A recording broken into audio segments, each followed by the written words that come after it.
So I'm sitting here with my dad again, and this is our second in a series of videos or interviews that we've started where we're trying to capture the history from his upbringing and that era upbringing, not just his individual, but just the community.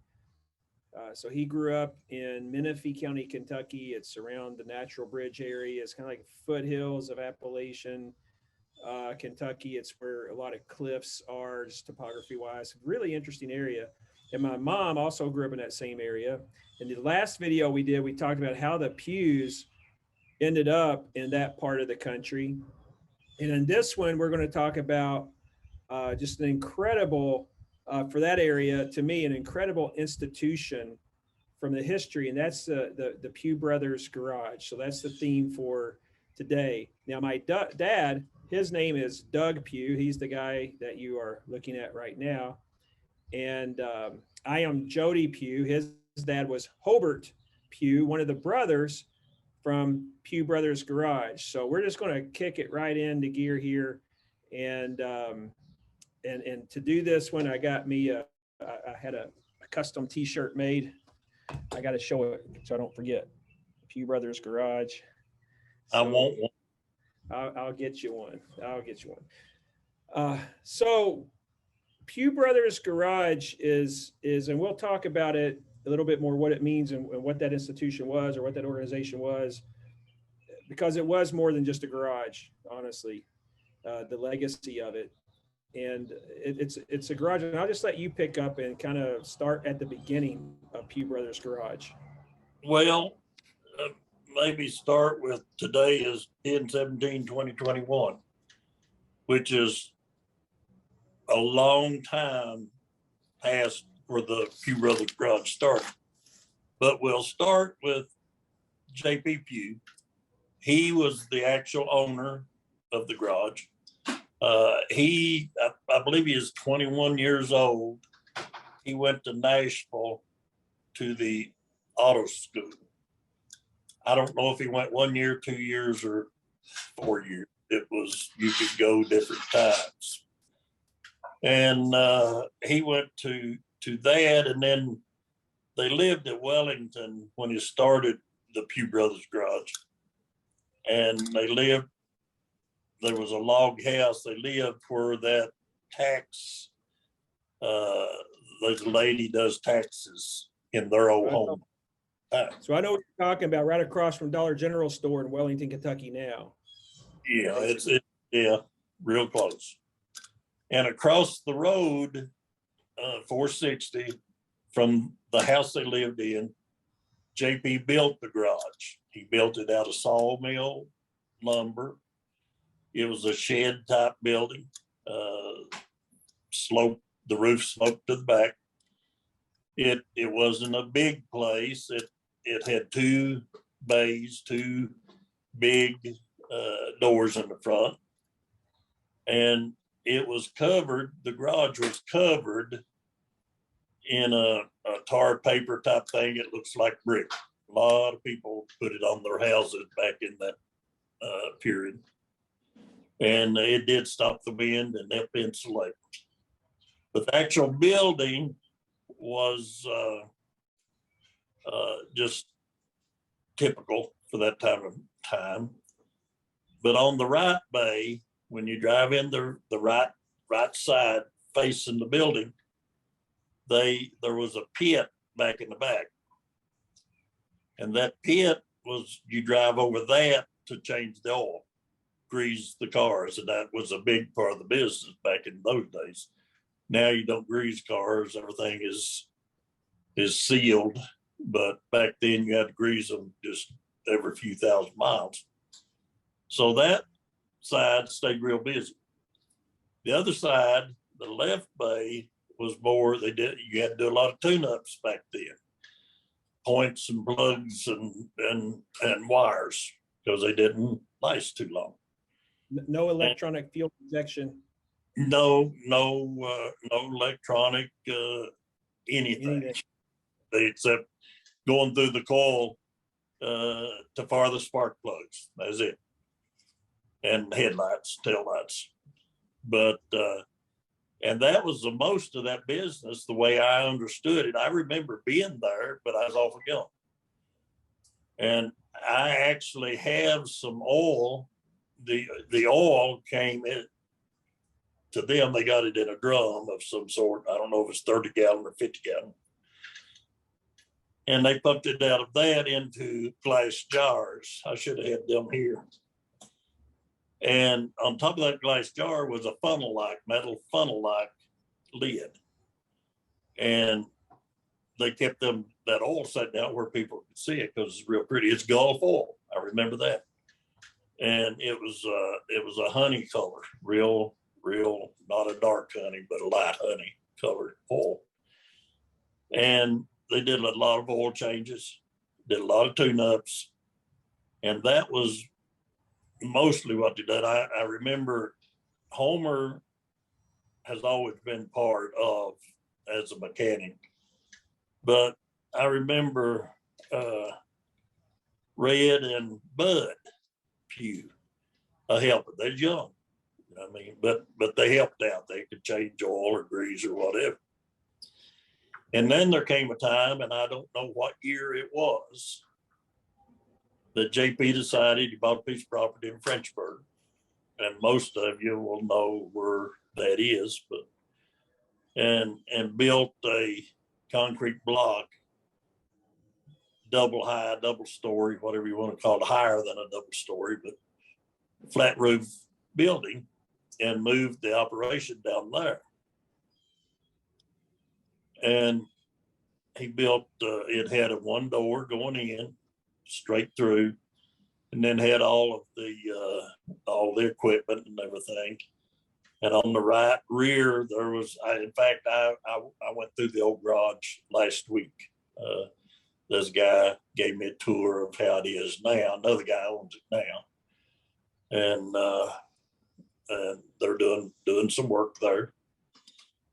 But they had a bay for long-term repairs, engine overhauls or transmission overhauls, or put new rear ends in, which you had to do a lot of back in those days. And then come up the right wall, you had a valve grinding area, and then a flat tire fixing, checking area, had a big tank of water, probably about 6 or 8 feet square, 3 feet deep, where they do tractor tires and truck tires. And then had a little office area in the front. And they did a lot of farm work for farmers. And they did a lot of dump truck work. There was a guy named R.C. Bashford. Everybody called him Frog. The one older generation will know who I'm talking about.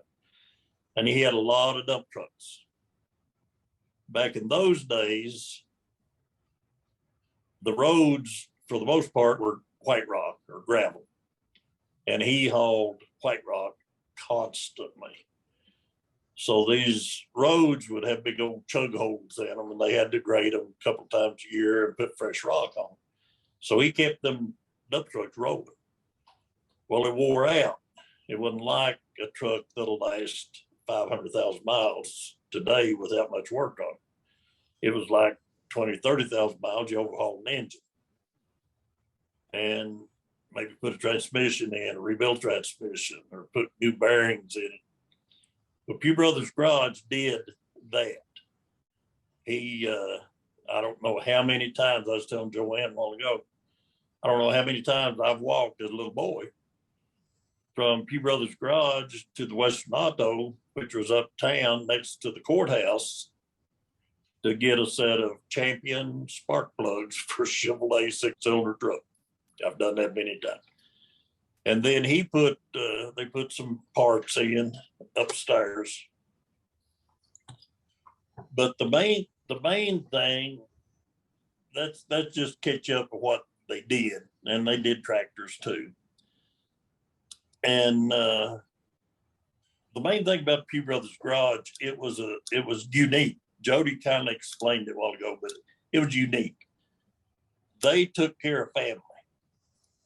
I mean, if I was down there at 5 years old, every one of their brothers took care of me. Well, let me ask you before you get into that. I don't want to mess up your train of thought, but just kind of going back, because there may be someone that watches this that is not as tied into the family, but kind of knows. I want to connect the dots a little bit. So there was 5 siblings that came out of Letcher County that were Pughs. You had JP, I guess Irvin, then JP, Lucy is somewhere in there, Homer,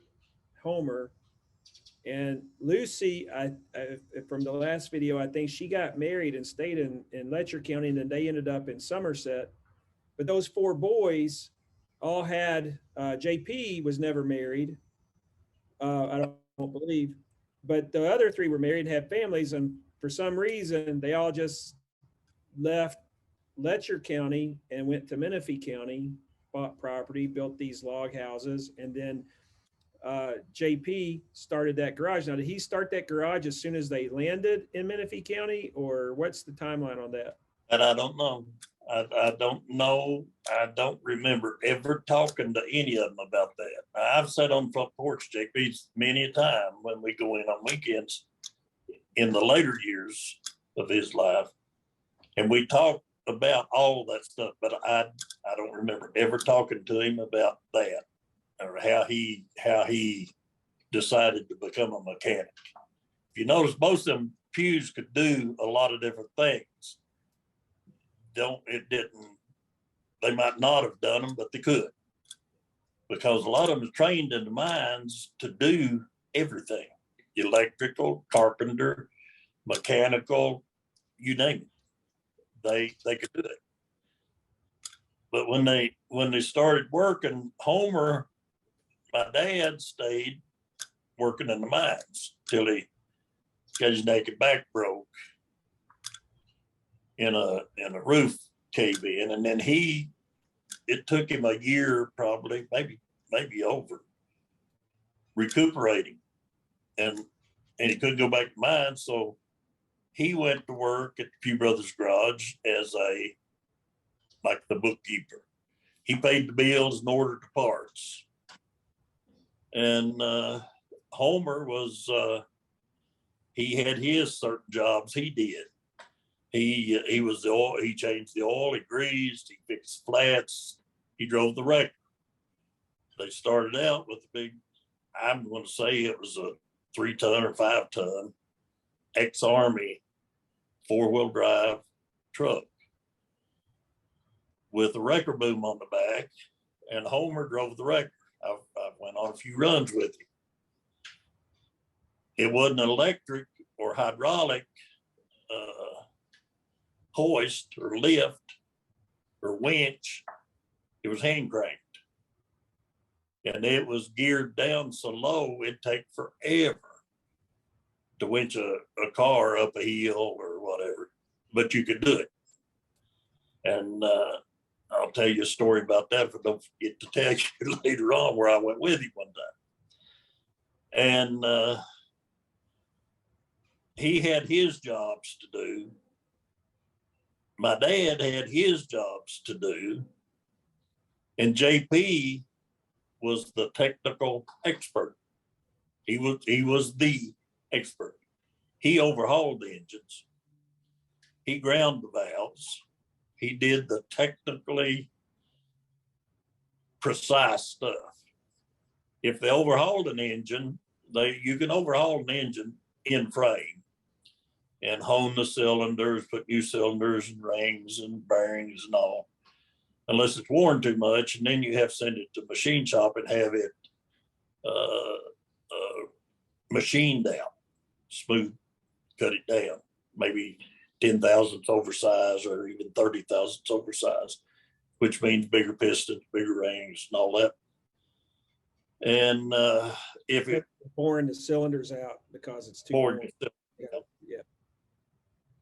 And if it did that, they took that block to Mount Sterling, to Fraley's. There may still be a Fraley's machine shop down there. I don't know. It'd be a different generation running it if they are. But I went with them when they take them engine blocks down there. And he wouldn't use anybody else. It went to Fraley's because they were perfectionists. And I don't know, no telling how many engines over the years that went down there.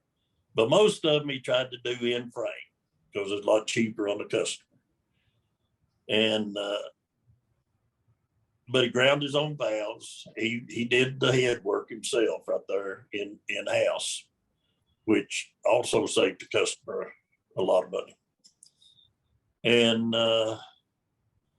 that he did all the technical stuff, made all the major decisions. I'll tell you one story about him. I was probably 10 or 12 years old, not over 12, maybe 10. And he had his own personal truck for the farm, a 1946, I believe it's 46, Ford flathead V8, flatbed, 2-ton truck or 1.5-ton truck. And it was down there, and it'd been, I guess, tuned it up or whatever. He said, Doug, jump up on that and tighten that generator up. I had no idea what a generator, how it worked or anything. And, but he showed me. He said he got the wrenches that he knew it would take. And those generators on a flathead Ford slid up and down on a bracket. And they get loose and the fan would fly off or it quit charging. And he showed me. He never touched it himself, but he showed me how to do that. And I've never forgot how to do that. I could do one right now. But I fixed that. The belt was off and I had to get it, put it on and all that stuff. And then he made sure that I had it tight. When I got done, he double checked the bolts. How old would you have been when you would do stuff like this? How old would you have been when you were doing stuff like this? I'm going to guess about 10, somewhere.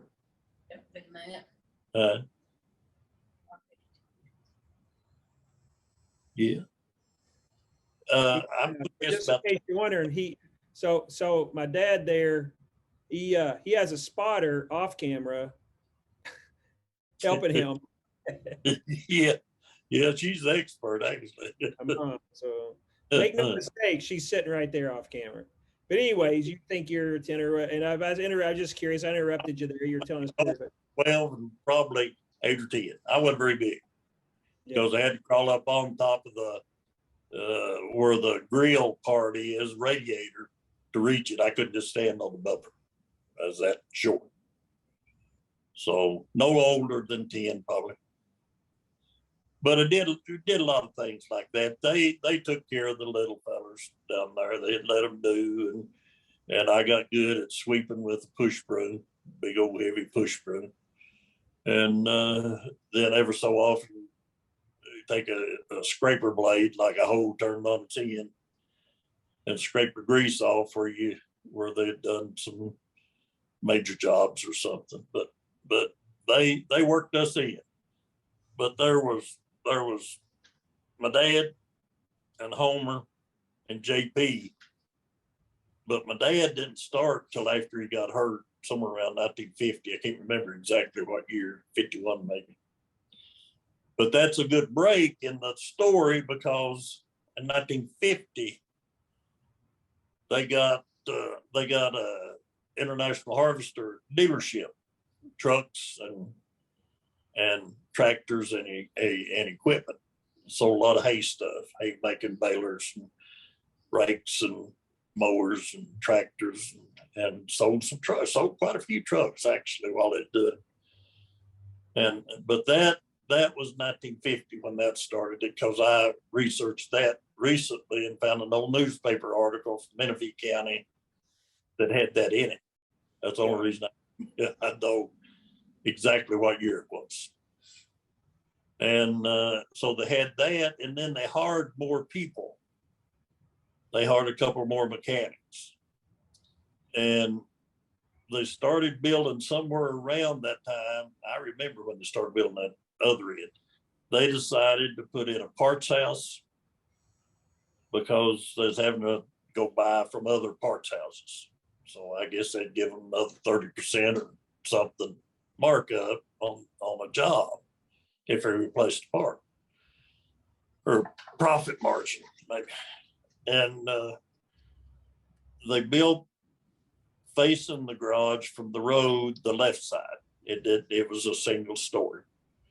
And they made it where they was placed, they put 2 tractors and a pickup truck in there, and kind of like a showroom. And then a counter, a parts counter. My dad sat behind the parts counter, big potbelly stove in front of it, and then shelving behind him. And right in front of where my dad sat outside the parts counter, it's where Pee Wee Hall, Tom T. Hall, did a little concert for him that time. I don't know if I mentioned that before or not, but I did in another story. But the Pugh Brothers Garage. And let me just, I don't want to go way into that because I think we did talk about it, but Tom T. Hall is a country music artist that was from one county over and was, got on the radio, was kind of a radio DJ and musician both. And he became a big star in the 70s. And, but before then he had come and done a show there at the dealership garage. And that's, so if you're wondering who Tom T. Hall was, well, if you were in the 70s, you would know who Tom T. Hall was, because he had some big hits, and you can go Google him if you're interested in any of that. But anyways, I just want to throw that in. But the Pugh Brothers Garage expanded about that time.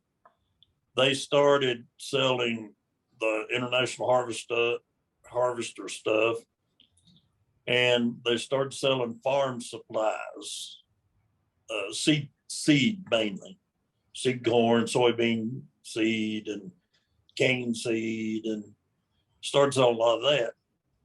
And so it became more of a general overall type support system for the small community, including the rural area.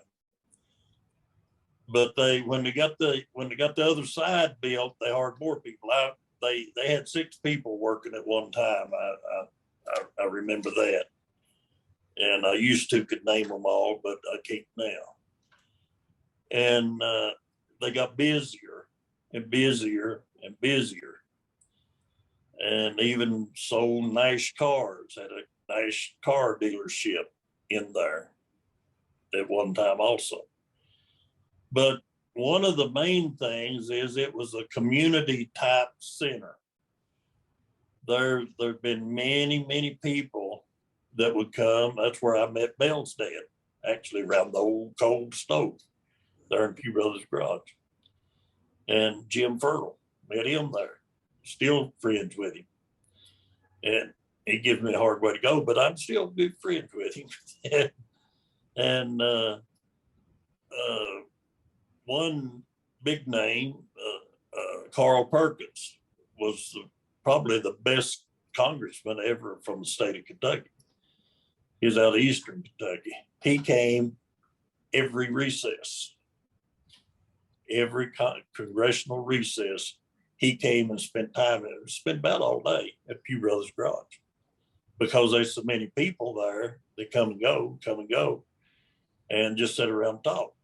It was like a community type forum a lot of times. And another thing, there was a lot of giving that came out that nobody knows. Nobody knows this stuff. Not sure I ought to be even telling it. But I believe it's 1957, there's a major flood in eastern Kentucky, Floyd County, I believe. And everybody was trying to help them out because so many people lost everything. So Pugh Brothers Garage was the collection center for things that going from Menifee County up. There may have been others. If there was, I'm not aware of them, but there could have been other places too. But this collection center collected unbelievable to me as a child. Well, as I wasn't a little child, but I was a child.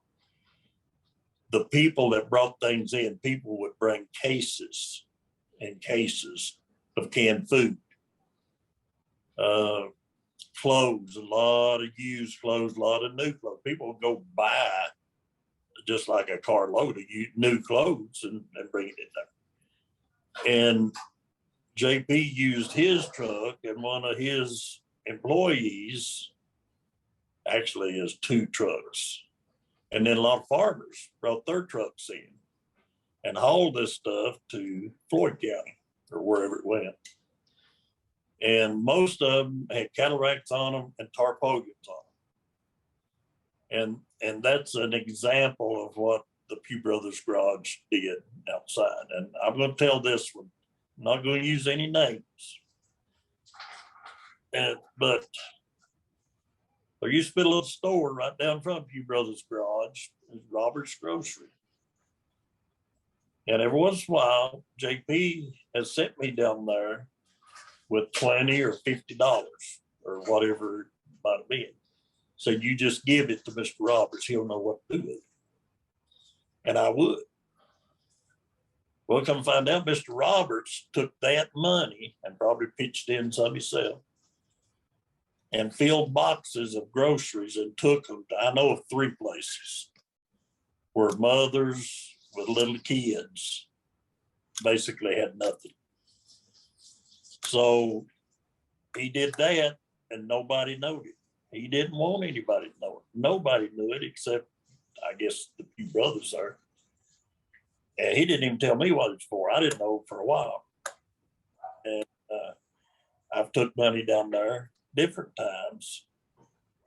And I know some of the people that it went to, but I ain't gonna say. Yeah. But it was that kind of atmosphere. They didn't just fix cars. They tried to help when they could.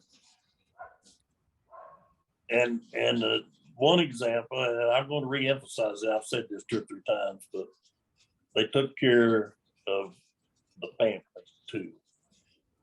Because Judy's telling me about this other day, and I remember this, but she told me about it.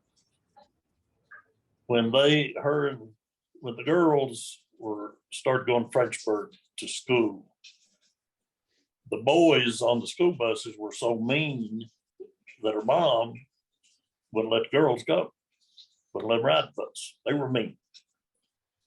And so they rode to the garage when Daddy went to work.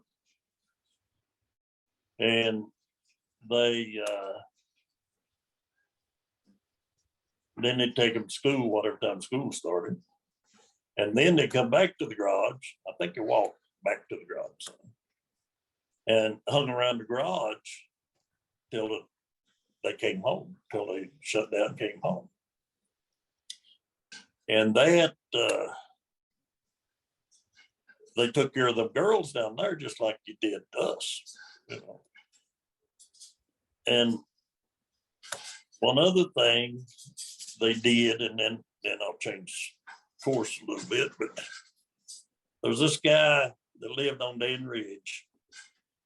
He was paralyzed in a wheelchair from the waist down and 60% paralyzed or 50% or something from the neck down. And he got a job because he could do typewriter. Back then it was typewriter, yes. He could do that kind of stuff. And he got a job with the Menifee County paper. He couldn't get there.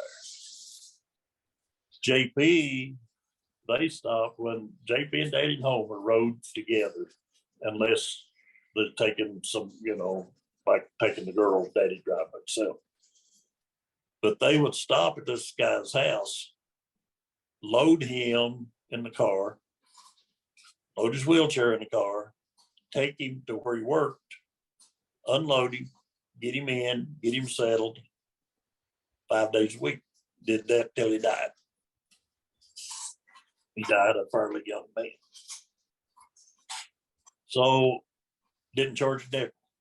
This guy's brother told me not long ago, said, Doug, I'll never forget J.P. Pugh, and I'll always love the Pugh Brothers because of what they did for his brother.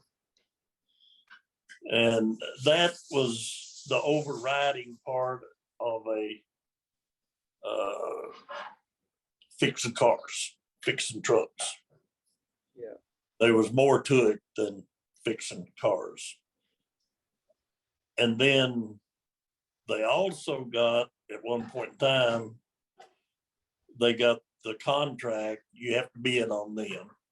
And there's state requirements that you have to meet to get them contracts, but they bid on the service of the school buses, changing oil, greasing them, that type of thing. And they got that contract. They had that for years, and that really made them busy. They hard to support people. And I've got a picture of, I think, 6 maybe workers at one time they had. And for a little garage, that's quite a bit. Well, at one point in time, Red went to the same school in Nashville that JP went to, but he focused on auto body and paint. And he had a body shop there in the back of that garage when he got out of there for, I don't know, maybe a year. And then he went to work in a factory, I think, make more money probably. But he actually did quite a bit of work back there, painting farmers' trucks mainly.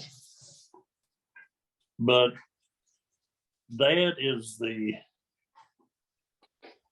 big picture of the Pugh Brothers Garage. There's a lot of small pictures that we can go into. I'll tell you one right now. I remember going on a record run with Homer. I don't know how old, preteen probably. And maybe it might have been a 13-year-old. I was a pretty big boy. And it was on Frenchburg Hill. And the ones that remember Frenchburg Hill before they straightened it out some, it was a pretty radical hill. And somebody come over that hill, I believe it's on a Sunday, might have been a Friday evening, Friday night, and run over it. I mean, wrecked, just rolled to the bottom over the side of a mountain, basically. And I don't know who it was, and I don't know what happened to them. I don't know if they were injured or I don't know. But we went to pull the car out. I remember it was a black Plymouth, early 50s, late 40s Plymouth. I don't know. But my point being that we had to put the wrecker crossways on that road, shut that road down probably for an hour or more, and had to tie the wrecker to a great old big oak tree on the upper side of the road, and then chock the wheels, because when we start pulling that car up the hill, the wrecker starts sliding backwards. So had to take the winch on the front and tie it to a great old big oak tree to get and me and Homer take time about cranking that winch to get that car. It took a long time. But people didn't get mad. People didn't blow the horns or cuss or anything. They just got out and helped if they could, watched. But that's the kind of way it was. And the main thing, you did a lot of mechanic work. People come from different counties around to have work done. But they tried to take care of the community as much as they could. And they took care of the family. It was a unique experience for me growing. I learned a lot there. So